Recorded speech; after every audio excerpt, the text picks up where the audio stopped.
In Bolivia, the economy shows signs of recovery despite a boycott of the political opposition, which in 2023 was taking measures to create a crisis and was used by the right as an electoral theme for national elections. Our correspondent Freddy Morales gives us the details. Official data on the economy's performance show clear signs of recovery. One is the drastic reduction in inflation. In July, we continued to see a downward trend in the inflation rate. In July, we recorded 1.20 after the high of 6.21 in June, and in August it fell to 1.01. This brings the cumulative total for the 2025 administration to 18.09. Another encouraging fact is that for the third consecutive month, in July, there was a trade surplus of $28 million, despite the opposition boycott of roadblocks and the freezing of external credit.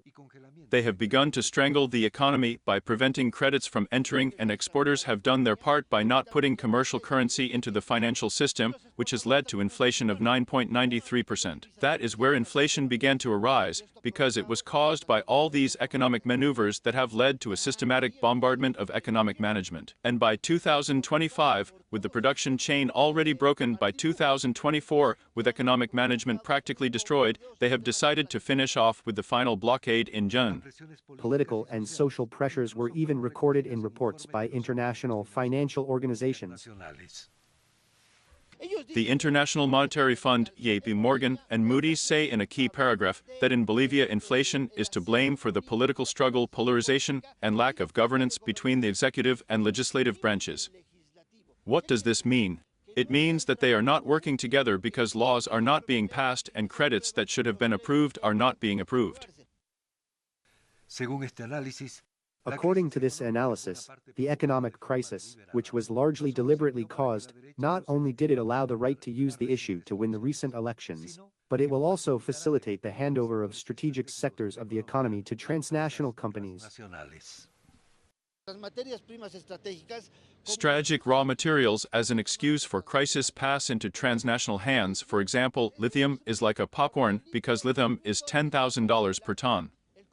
Copper is $47,000, rare earths from $70,000 to $200,000 per ton. So where is the business in mining, and where are they focusing then in mining? The economic crisis began with a shortage of dollars due to the reduction in state natural gas exports.